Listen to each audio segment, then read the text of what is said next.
Fuga per la vittoria di John Huston è un film americano del 1981. Siamo nella Francia occupata dai nazisti. I tedeschi decidono di organizzare una partita con i loro migliori giocatori contro una all-star di calciatori rinchiusi nei campi di concentramento. Con Sylvester Stallone, che pur non conoscendo assolutamente il gioco del calcio, viene arruolato come portiere della squadra, tra una prestazione scadente e l'altra organizza la fuga per l'intera formazione, che però decide di rimanere in campo e pareggiare la partita davanti a migliaia di spettatori francesi che cantano la Marsigliese.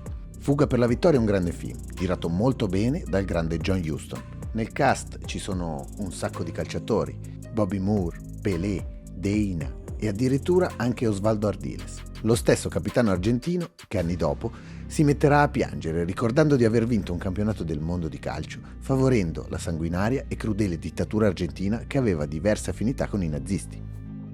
La realtà è che il film di Huston è il rifacimento di un grande film sovietico del 1962, Il terzo tempo di Evgeny Karelov. Il film è uguale. I nazisti decidono di organizzare una partita di calcio con una rappresentativa dell'Ucraina che hanno occupato distruggendo tutto quello che si sono trovati davanti. Trovano una serie di giocatori dai campi di concentramento, ma a differenza di Fuga per la vittoria, questi sono messi davvero male. I giocatori organizzano la fuga, ma nel frattempo giocano dannatamente bene e rimontano i tedeschi. Il loro portiere para anche un rigore, proprio come Stallone. Alla fine del primo tempo, un nazista entra nel loro spogliatoio e gli dice che devono perdere, altrimenti saranno fucilati. I giocatori rientrano in campo e vincono la partita. Al fischio dell'arbitro però il pubblico non esplode in un gioioso applauso e non c'è nessuna invasione di campo. Tutti sanno che i giocatori pagheranno con la vita quell'atto di resistenza. Li vediamo uscire in un silenzio assordante in mezzo a due ali di soldati nazisti con i fucili in mano. Il finale è molto emozionante, ma com'è andata veramente la storia raccontata da Huston e Karelov?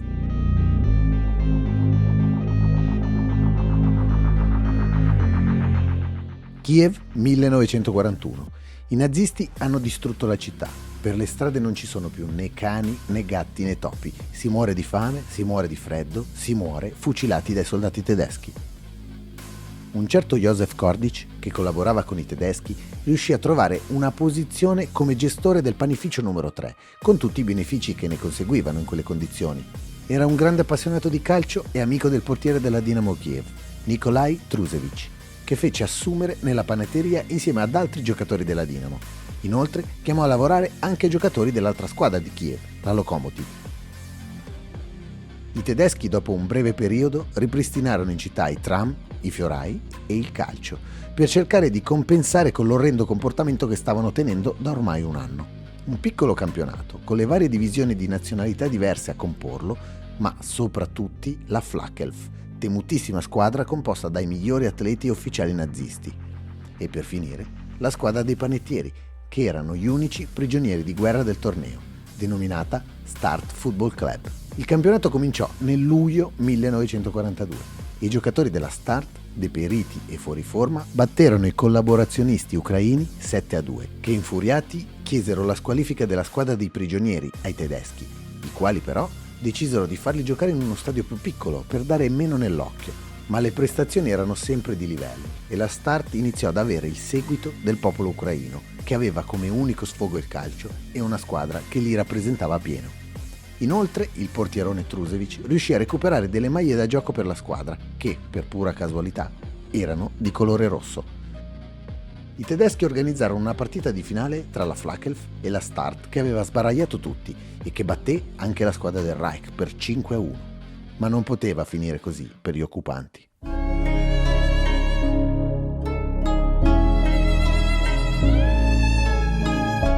Venne decisa una partita di rivincita dove i nazisti chiamarono i migliori atleti da tutti i fronti di guerra per confermare il predominio della loro razza.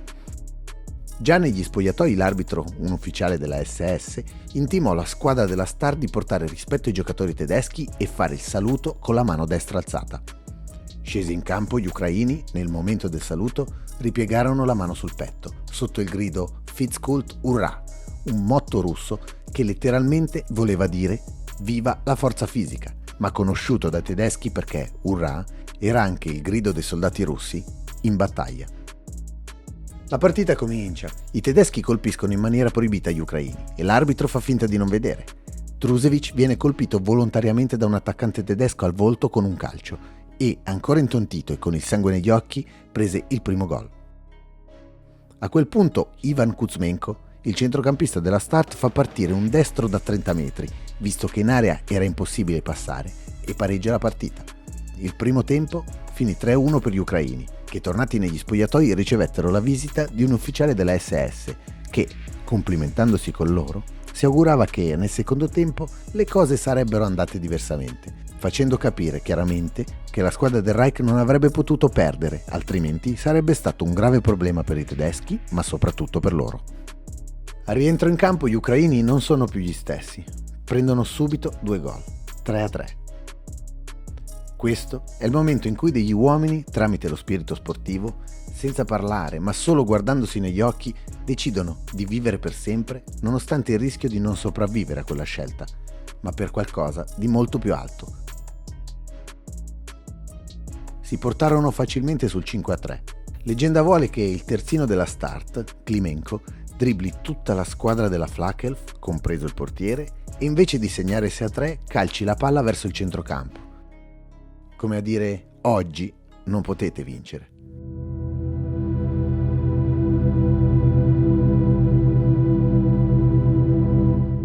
Potrebbe finire così questa storia, come nel film di Houston Fuga per la vittoria, ma purtroppo il finale è molto più simile al film di Karelov. Trusevic fu il primo ad essere torturato e fucilato. Il giorno seguente, soldati tedeschi si presentarono al panificio numero 3, prelevando 7 dei giocatori in campo il giorno prima, che non fecero più ritorno. Altri fecero la stessa fine in seguito, nei campi di concentramento. Se ne salvarono solo 3.